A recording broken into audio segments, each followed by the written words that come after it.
Oh, now I can go live.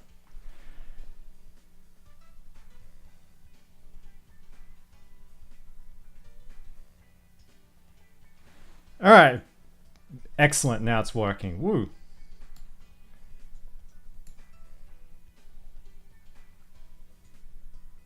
Can everyone hear me just fine? Mic check, testing one, two, three. Groovy. All right, let's do this.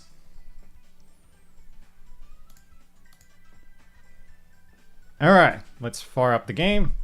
Hello everyone. This is Roberts from Windy Corner TV with a live stream of Gran Turismo on the PlayStation Singular. In an effort to save my stagnating channel, I'm going to capitalize on the hype of the Gran Turismo movie with the original OG Gran Turismo released in 1997, I think it was, in Japan. Okay, so I've got the original Japanese copy. So the reason I'm playing the Japanese version is because it's the OG, it uses the metric system, and it uses completely original music, which means I don't have to worry about any copyright strikes. So, yep, it's the Japanese version. So that's how you spell normal in Japanese. So I want you guys to take note, pay attention. This will be on your Japanese test at the end of the semester. Okay, so which brand should we go for? Alright, let's start with Subaru because actually this month is the 25th anniversary of Colin McRae Rally, the original PlayStation 1 game, came out in Europe in July 1998. So let's honor the occasion with the Subaru Impreza. And yes, I'm going to use the automatic gearbox because I'm lazy. I know that really annoys a lot of gearheads when people use the automatic gearbox, but I mean, I can drive manual, but I'm just here to relax. Oh, okay, there we go.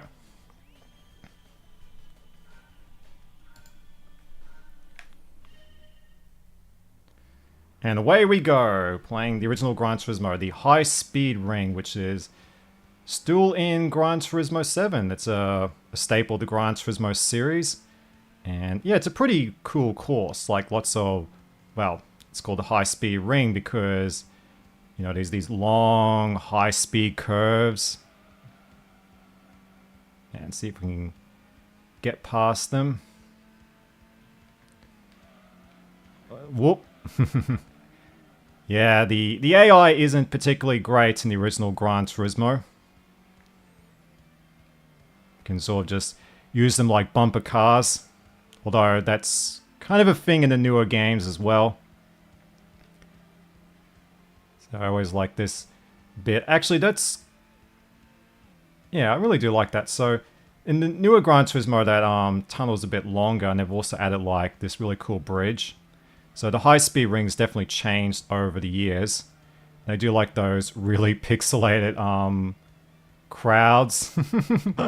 Like absolutely no detail, but still very impressive when you think about this when this came out in 1997 in Japan, although the Japanese and PAL release wouldn't happen until next year. So, yeah.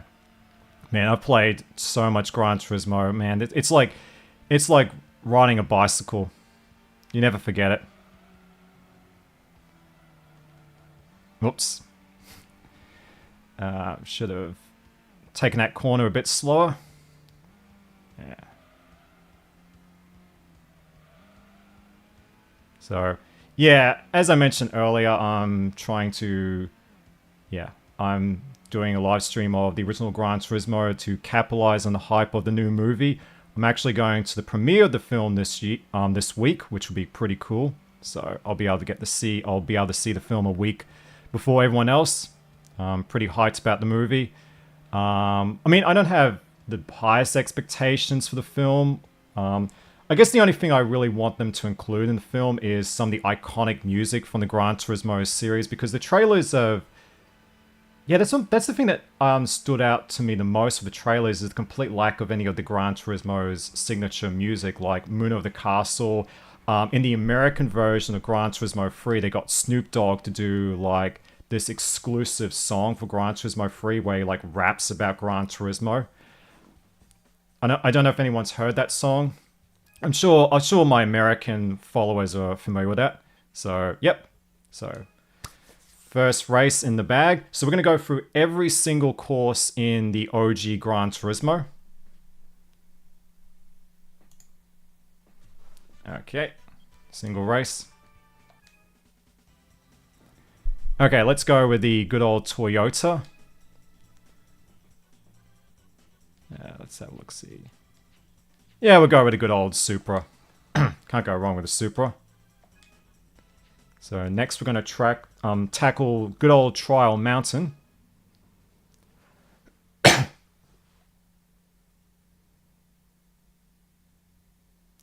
Sorry about the cough. Alright.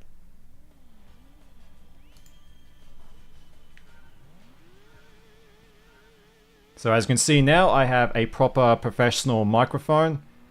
And I hope it sounds good because, woo, it wasn't cheap. But, you know, I think the great thing about microphones is it's a really good investment. Like, once you have a good microphone, it's going to last you for a decade. So I retired my good old Samsung, is how you pronounce it? Samsung C01U, which I've been using for over a decade. So rest in peace. Man, I really love Trial Mountain. These intimidating mountains, like, you know, it's a bit scary. And you got these really cool, you know, trees, lots of foliage, a few dead tree branches. You got this really cool long tunnel. Man, I love this track. This is definitely one of my favorites. And then you get this really dense forest. And look at this, like early attempt at trying to do like dynamic shadows. I mean, it's pretty basic, but it's pretty cool how the lighting surrounding the car goes darker when you're underneath the trees. Like, it's a pretty little nifty effect for the time. Obviously, there's only so much you can do with the original PlayStation, but it's really impressive, like, what Polyphony Digital did with the original PlayStation, you know, trying to maximize the system with the very limited resources they had. I mean, when I was a kid, now I didn't begin with the first Gran Turismo. I played Gran Turismo 2. That was the first. That was my introduction to the franchise. But man, that game like blew my tiny mind as a kid, because not only did it look amazing, but just the sheer volume of content again, like hundreds of cars, dozens of tracks. Like, it was an impressive game.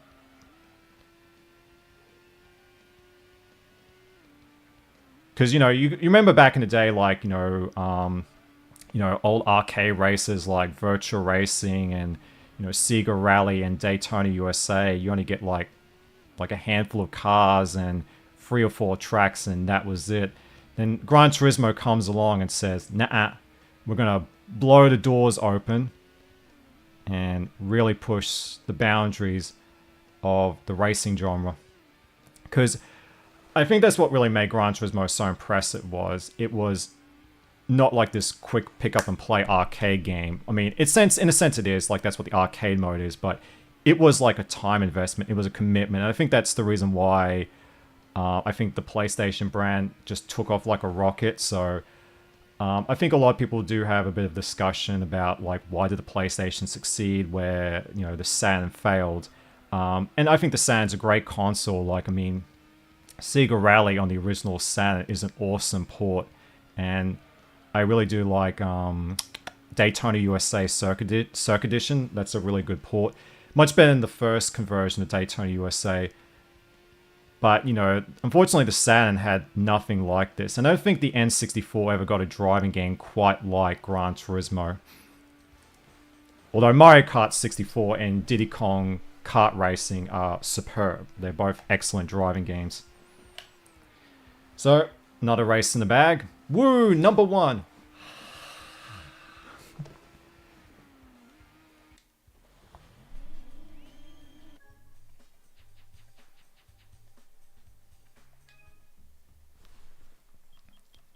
And one other cool thing about Gran Turismo was how it took advantage of the DualShock. I mean, I'm using a PS4 controller. But one cool thing about Gran Turismo is you could use the right stick to accelerate. So this is a cool thing. You actually go into the options menu of the game. you can actually assign acceleration and braking to the right stick, like here. So up for acceleration and down for braking. And a lot of PS1 games did that, like Porsche Challenge had that on by default.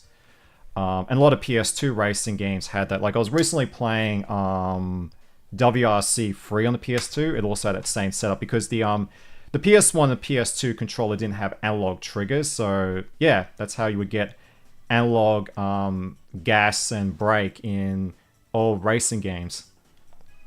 It's kind of funny how a lot of people seem to have forgotten about that control scheme. All right, let's choose the Nissan Skyline, Gran Turismo staple.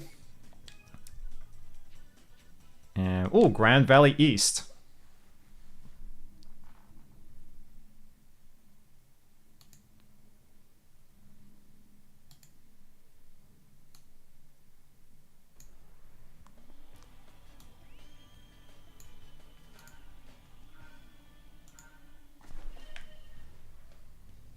Whoops, sorry. Kind of got a bit distracted there.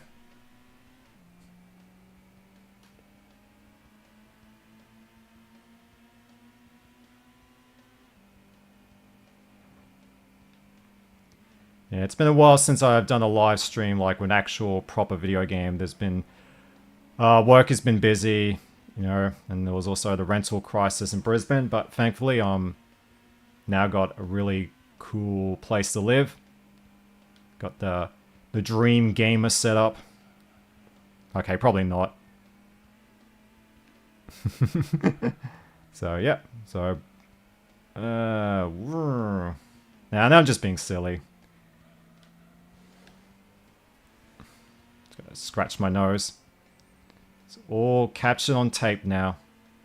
I guess that's the great thing about webcams is that they capture everything. So every time I pick my nose now, it's going to be circulating all over the internet.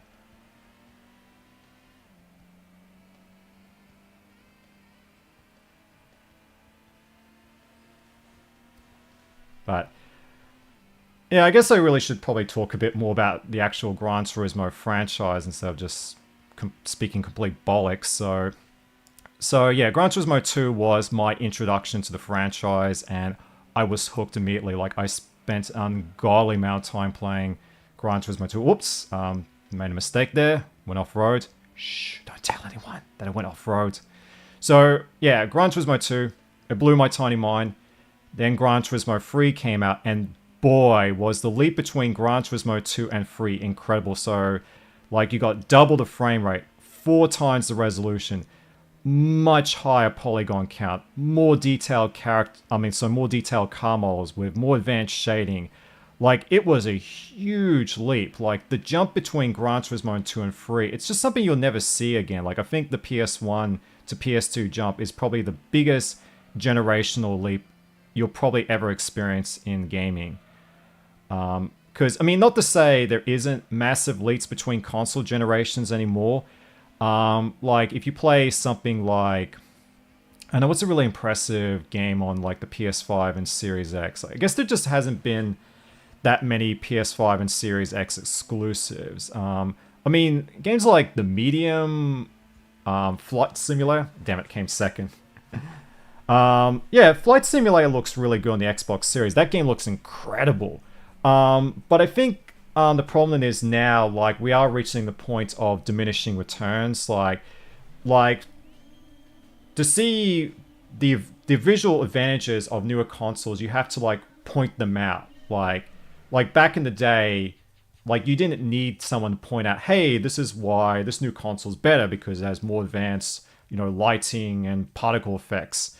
Back in the day, someone could just look at a game just like at a glance and say, ooh, that's next gen. I mean, another good example of a generational leap would be Resident Evil on the PS1 and GameCube. Like, that was huge.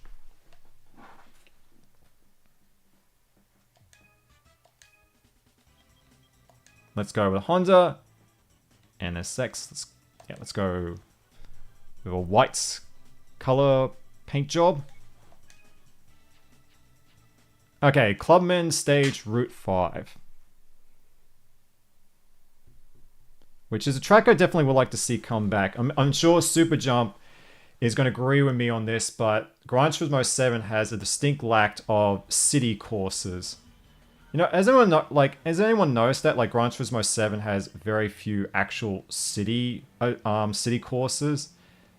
Like the older Gran Turismo games had a ton of them. Like, you know, when we look at Gran Turismo 2 on the PS1, you had Seattle, Rome. Those tracks were amazing. Where have they gone? Where did they go?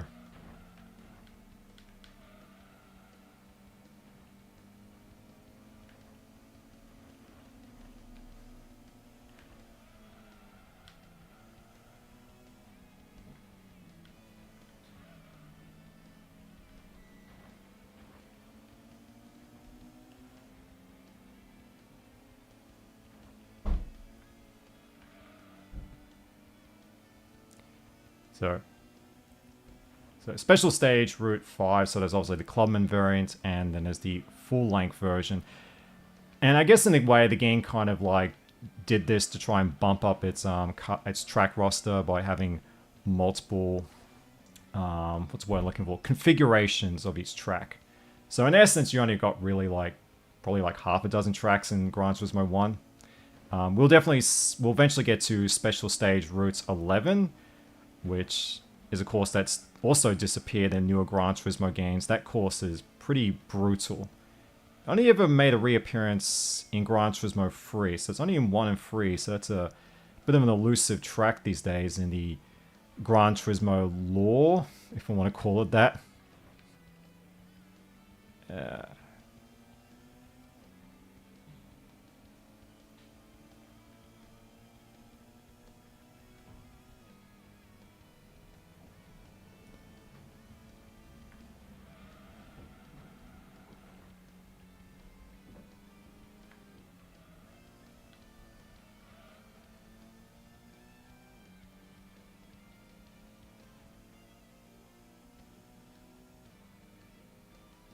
And woo! Across the finishing line. Woo! Alright. Yeah, okay. Stop acting like that. Robert, you're in your 30s now. You can't act like a 10-year-old.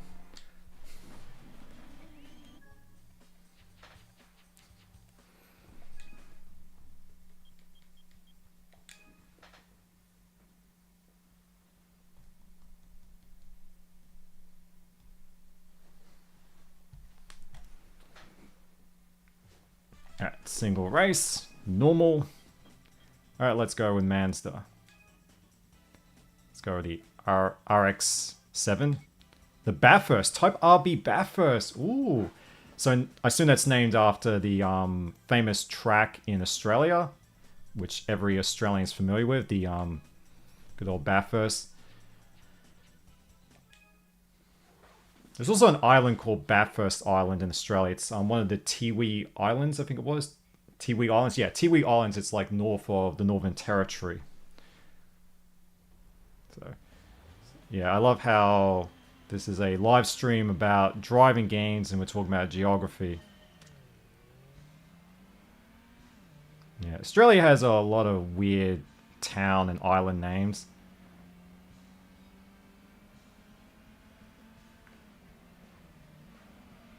I recently found out there's a city in New South Wales called Norway.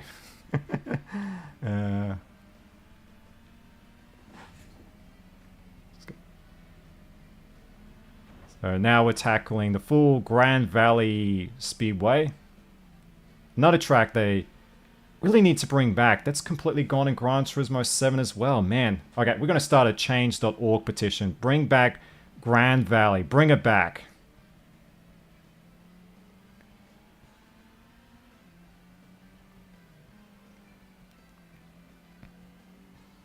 Yep, that's pretty bad driving.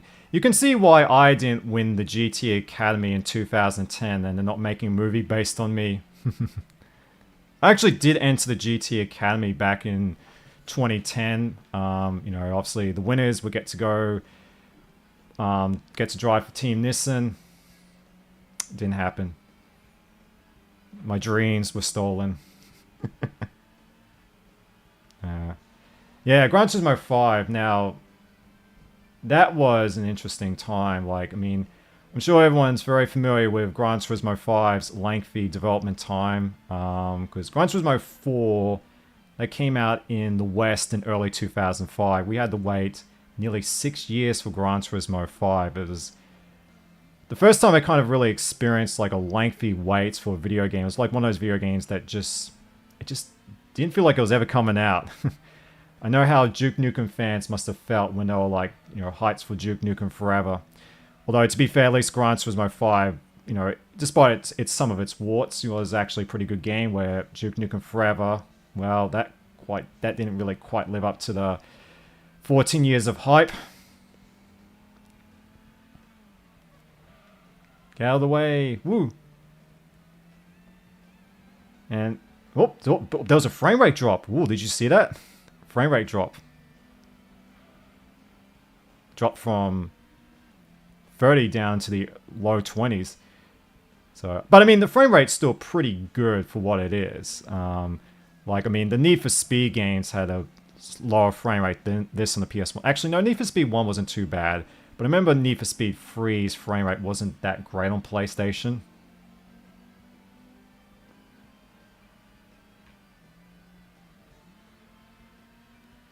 Now, I think I might show this a little bit later, but there's a really cool 60 FPS mode in Gran Turismo 1. It's sort of like a tech demo, like a proof of concept saying, hey, this is how we could potentially push the PlayStation a bit further.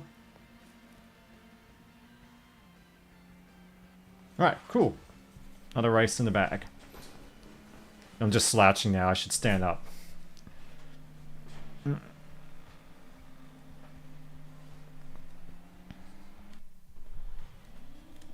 Alright. It's another race down.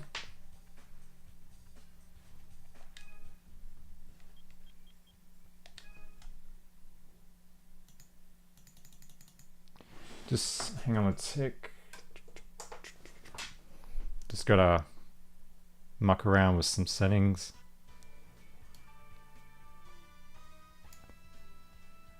Alright. Alright, there we go. Okay, cool. Alright, much better. Alright, let's drive a good old Mitsubishi. Mitsubishi is Japanese for free diamonds, hence the logo.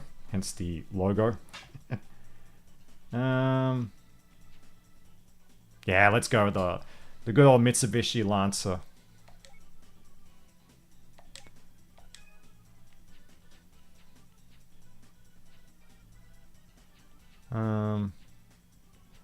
Oh, I was driving Autumn Ring. Oh, I feel like an idiot. I was calling it Grand Valley. I'm an idiot. I'm a phony. Alright, Deep Forest. Which is actually in Gran Turismo 7.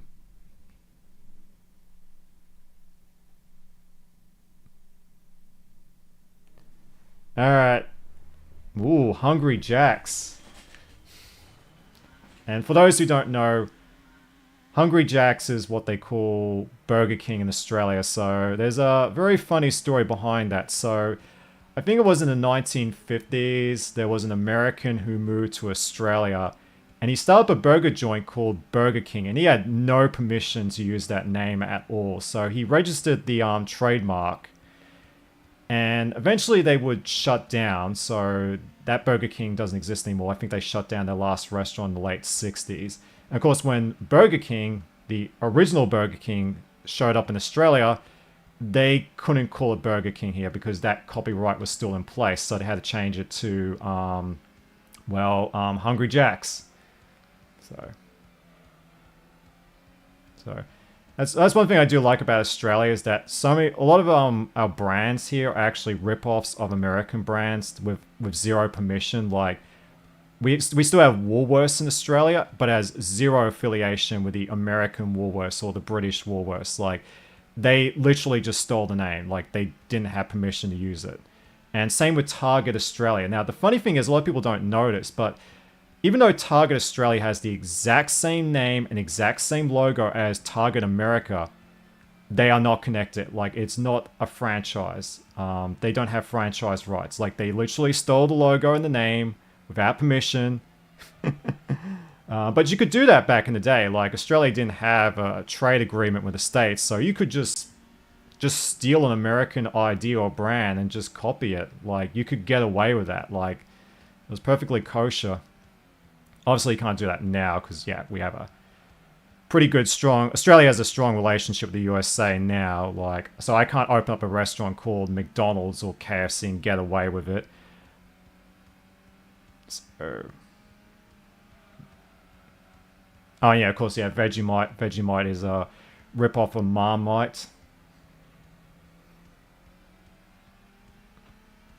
I could go for some Vegemite on toast right now, since it's bloody cold.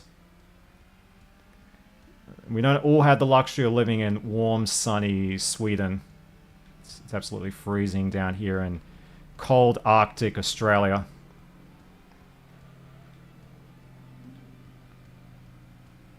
Although I guess Australia does technically own 50% of Antarctica. So I'm not too far off with that analogy.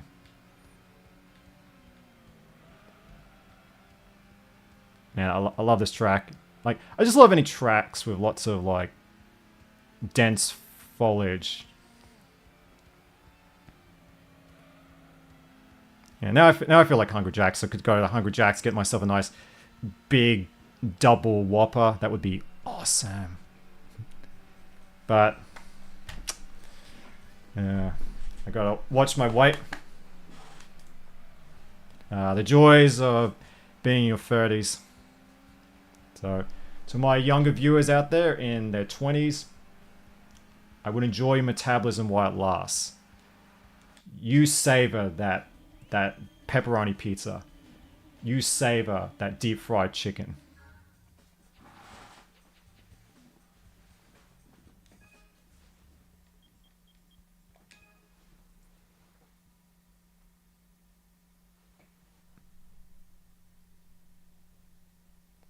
Anyway, so who's going to see the Gran Turismo movie? I'm going to see it. I'm going to the premiere this week.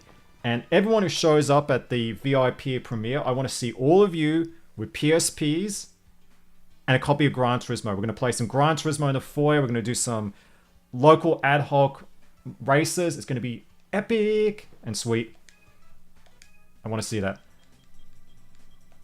All right, let's go Aston Martin style. The name's Martin. Aston Martin. You know, I think one of my biggest regrets is I didn't decide to... See, my English is all over the place. I think my biggest regret is that I never tried to pursue a career in acting because now in my early 30s, Daniel Craig isn't James Bond anymore. I could have been James Bond. I'm the perfect age to be James Bond. But then again, you have to move to England and you'd have to join a theatre group, and man, acting in England is taken super serious. Like it's like life or death situation. Like there's no room for mistakes, which is just why, you know, England produces some of the finest actors in the world. I don't think I could really meet their standards. So, and plus, I assume the producers of James Bond would like my Aussie swagger, like my thick North Queensland accent. I mean, yeah, George Lazenby was from, you know, the bush, like he was from the Australian outback. You grew up in Whoop Whoop, but you know, you can't replicate that again. Man, I mean, I love George Lazenby. Like, you know, like I love that. Like an Aussie guy from out in the bush moves to London and somehow becomes James Bond. That is awesome with no acting experience. I love that. Whoa, man, the DB7. Whoa, it's a bit of a tricky car to handle. So yeah, if I decided to study acting when I was younger, I could have been James Bond. I mean, I got the turtleneck. I mean, I do have British blood, although I'm Australian. I have British blood. I could have been a swab spy in The Property of the Lady, starring Robert, Windy Corner TV. Nah, I couldn't imagine the pressure of that. See, now I'm just speaking my mind. I mean, isn't that what live streaming is about? You just you just speak complete bollocks. Like, just talk about random stuff that has nothing to do with a video game at hand. I mean, I own driving an Aston Martin. I can talk about Jimmy Bond. Although I don't think James Bond ever drove an Aston Martin DB7. He did drive the Vanquish in Die Another Day, because when this game came out, there was that free film deal that they signed with BMW. So the first three Pierce Brosnan films had just BMWs. So I think it was GoldenEye. GoldenEye had the BMW Z3, which barely saw in the film. I think the Tomorrow Never Dies, that's the one with the BMW 7 Series, which actually was a pretty cool car. I think that's kind of would feel like a James Bond car. Like, I could imagine James Bond driving this luxury saloon. And then you had the BMW Z8, which barely exists in The World Is Not Enough, and then it gets sliced in half. And of course, we got the Vanquish and Die Another Day. Because I mean, say what you will about Die Another Day, despite its many warts. The car sequence with the between the Aston Martin Vanquish and the Jaguar was pretty epic. You know, it was pretty cool, like seeing two iconic, you know, British cars like duking it out with, you know, all the gadgets and weapons and whatnot.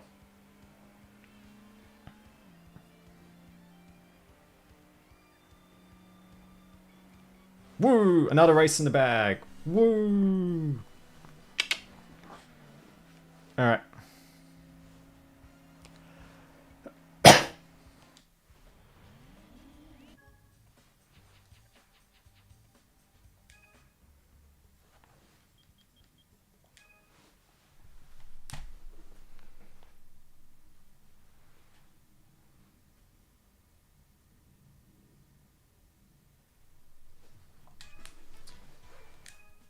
Okay, let's pick a car, Let's go with a Chevrolet.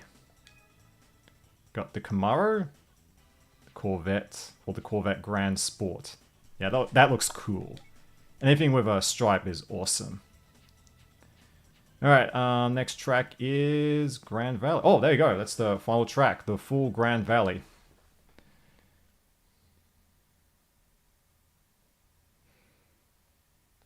Alright, after this race, I'll show off the hi-fi modes with the 60 FPS performance.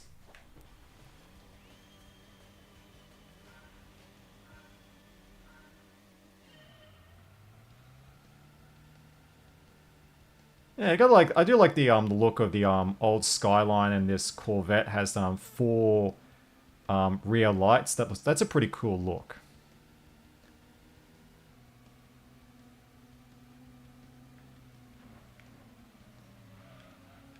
Whoa, whoa. Okay, this car has a lot of oversteer. Gotta be careful. Alright, I gotta fully concentrate now.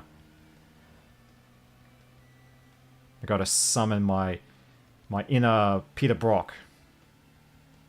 My inner Sebastian Loeb.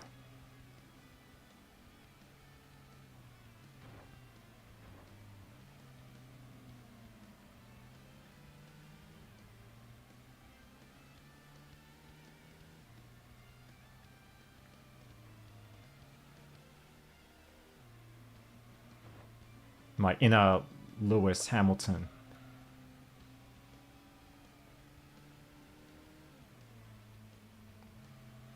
Whoop. There we go. Alright. Like, even though this is like an old PS1 game, like, there's some really nifty effects and aesthetics. Like, look at these really cool lights on the top of the tunnel. And you exit the tunnel, and you drive across this bridge, which is really cool. Like, I mean, I love the second half of the Grand Valley track. And you go through this tunnel with the openness on the left. Then you're greeted by these really scary looking, like, you know, rock walls. Like they really put a lot of thought into these tracks. Like, despite these tracks are completely made up. Like, the original Gran Turismo didn't have any real world tracks. The first real-world track to be added to Gran Turismo would have been Laguna Seca in Gran Turismo 2. But, you know, I have to really hand it to Polyphony Digital. Like, they made some superb original tracks. Like, I feel like there isn't really appreciation for this. Because, I mean, nowadays, like, a lot of driving games can just rely on the fact there's, you know, these real-world tracks that exist. And they could just, like, you know, copy and paste them. Well, not copy and paste them, but replicate them in video game form. But you got to really appreciate the arts of having to design and build your own track from scratch. Like, use your noggin. Okay. We'll just cut the corner. No penalty systems here. Nope, you can cut those corners like a mofo.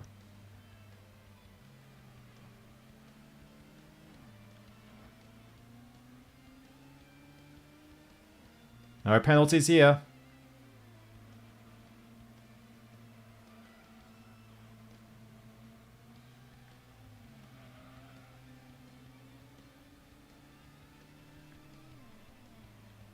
Better take this corner slowly. Don't want to do any oversteer. This is the final race. I don't want to embarrass myself in front of a grand total of 10 people watching me.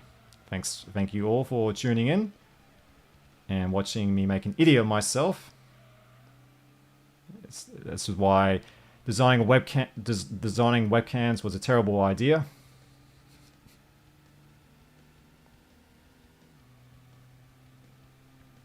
The only justification for the webcam was the Numa Numa guy.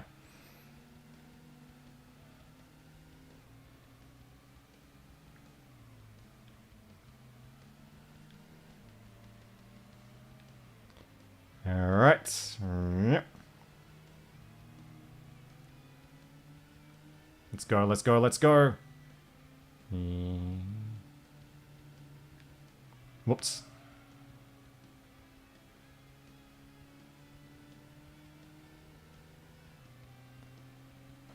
I'm constantly distracted by all the blinking lights on my computer.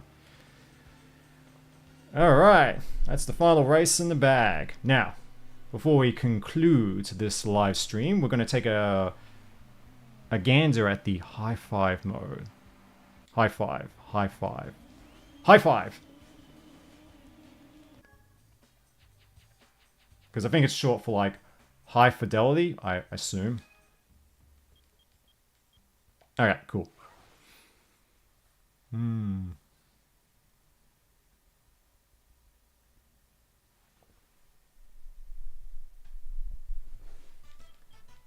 There's any goodies. Oh yeah, there you go. GT High Five. So let's pick a car. I haven't driven the Chrysler yet. Let's go with the concept car. Yeah, that's cool. Okay, so the Hi-Fi mode only has 3 courses. They're all city courses. So we go with Clubman Stage Route 5.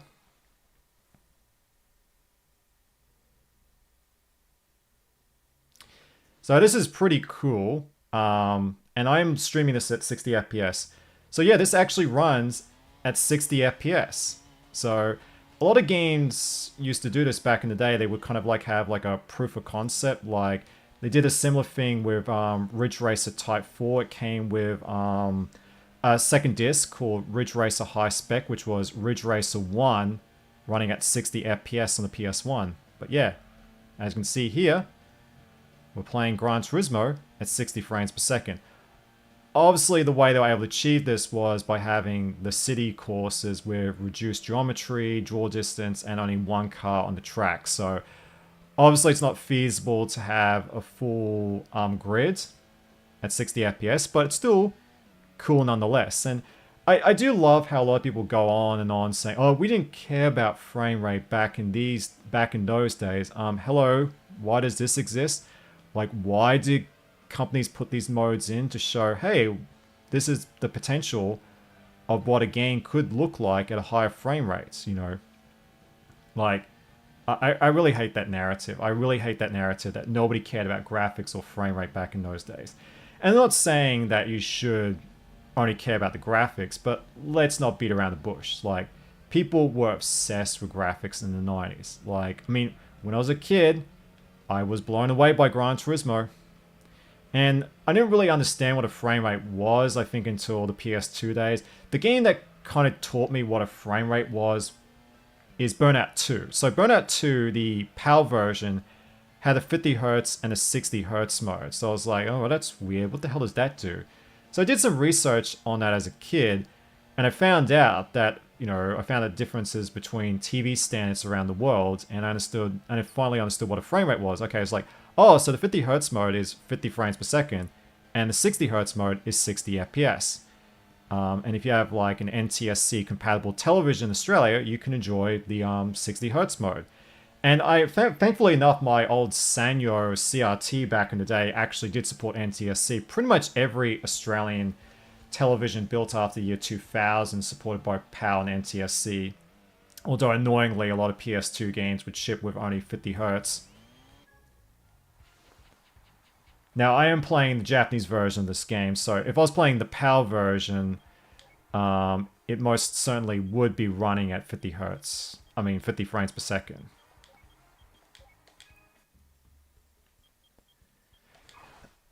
Alright, let's do the other two tracks in the hi-fi mode. Just scratching my foot, it's really itchy. Actually, no, we're gonna go to goodies. Hi-fi mode. Let's go with TVR, which is short for Trevor. Yeah, we'll go with the Griffin.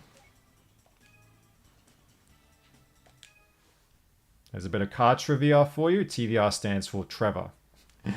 Although I don't think Trevor would make for a cool car brand name. Alright, let's go.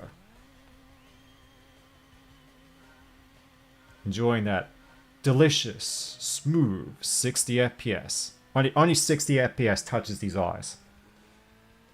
I don't accept anything less. Of course, Gran Turismo 7 actually got a patch for 120 FPS. So if you have a computer to monitor that supports 120 Hz or a television with HDMI 2.0, you can play Gran Turismo 7 with frame rates up to 120 Hz, and it's glorious.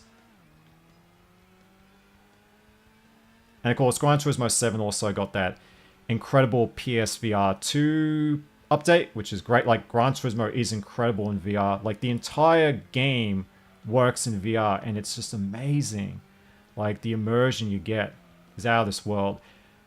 And it's kind of a shame that F1 23 didn't support PSVR 2 on the PS5. It supports VR on PC, but not on PS5. I mean, if I was Sony, I would have driven the dump trucks full of money to Co-Masters and EA and did whatever it took to get VR support for F1 23 on PS5. Whatever it took.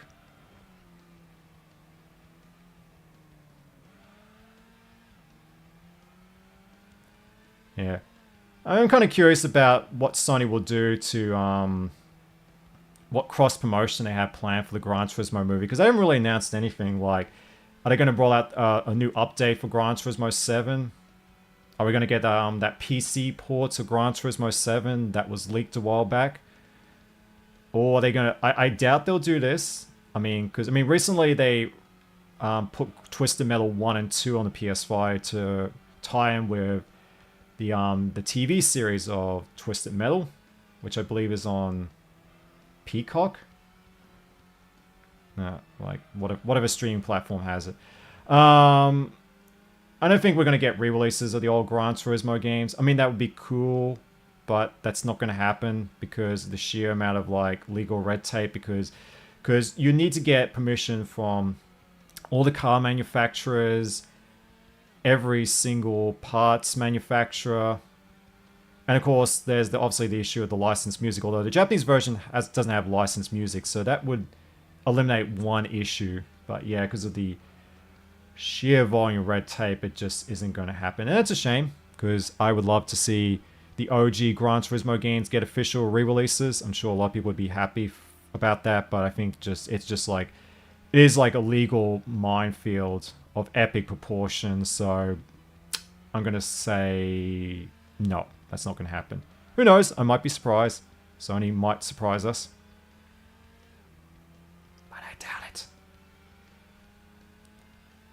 So as you can see here, the geometry of this track has been reduced dramatically. Like in the 30 FPS version of it, you get far more buildings in the background, but they're almost like completely gone. Like it's almost like you're driving on a bridge high in the sky. Alright.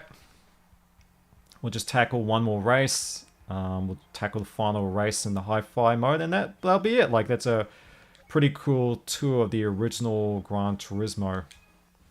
I think that's been a nice tour of Gran Turismo. How many drop frames have I got? 0 drop frames. Awesome. So I think this has been a great live stream, even though only, like, not many people showed up. But, hey, I think that's better than nothing. Oh, well, I guess I got to do more live streams to get that that fan base, that dedicated fan base rolling. All right, let's pick. All right, we'll go with. Actually, let's go with Toyota again. Yeah, let's drive the sleeker GT40. Yeah. All right. Oh, special stage Route 11. Okay, we haven't tackled this yet. Like, it's for whatever reason it's on the arcade mode. That's interesting. Anyway, let's tackle good old Route 11, which was, yeah, it's definitely the most difficult track in the entire game. And this would be omitted in Gran Turismo 2, funny enough. It did make a comeback in Gran Turismo 3, but that's it. This track just disappeared from the Gran Turismo series. Like, I always thought this was a cool track. Like, it is a very challenging track, but, you know, it's still a lot of fun to drive around this course, so I don't know, I never understood the negative reception around this track. I don't know, I think it's a lot of fun. See? I mean, look at this. This is pretty cool. Like, these pretty, you know, really tight corners. Like, you know, it really requires a lot more precision and skill. And, I mean, yeah, I mean, isn't that what you want from a good driving game, is to be challenged? Yeah. I mean, I don't think there's any course I don't really like in Gran Turismo. I mean, if I was to think of a level I don't like, I do not like the downhill jam in Tony Hawk's, and I never understood the appeal of that level. I understand why they keep including with multiple re-releases of Tony Hawk's, because apparently it's Tony's favorite level, which is strange. But, you know, I mean, it's his name attached to the game, so he gets the final call, so. And hey, you know, I'm a guy who watches B-grade films, so I'm not gonna knock someone for their guilty pleasures.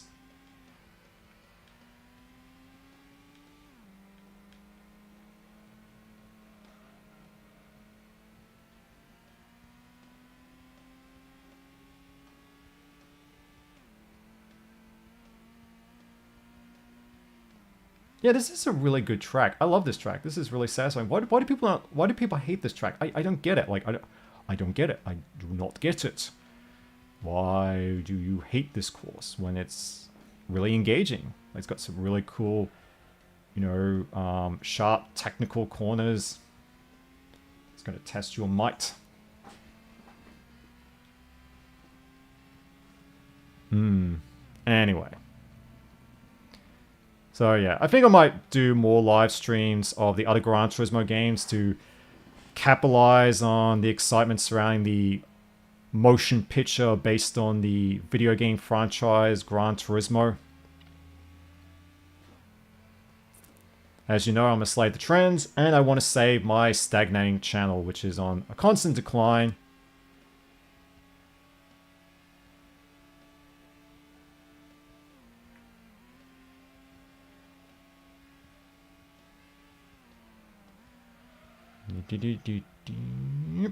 Alright, cool. Oh well.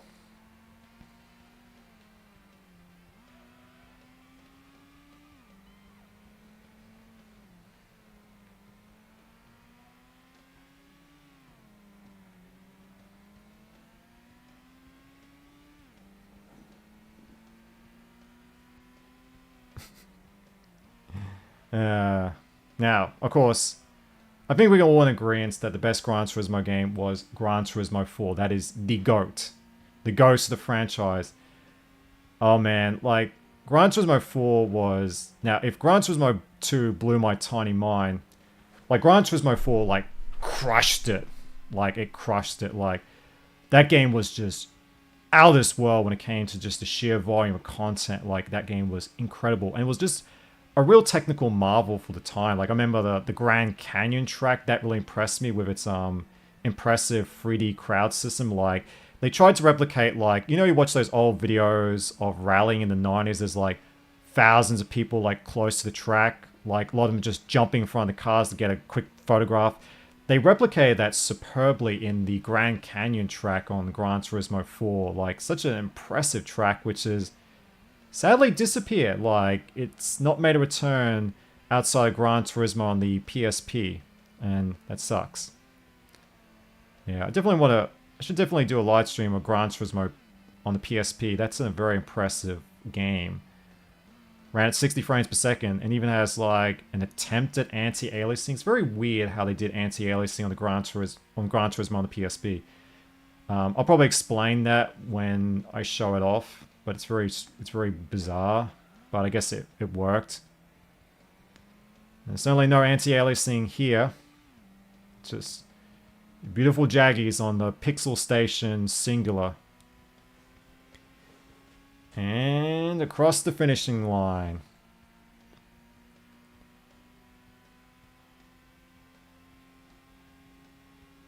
Woo! And that's it. Woo! Yeah! Woo!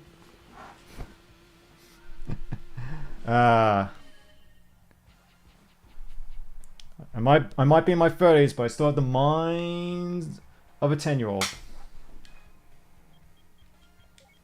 Still acting like an idiot.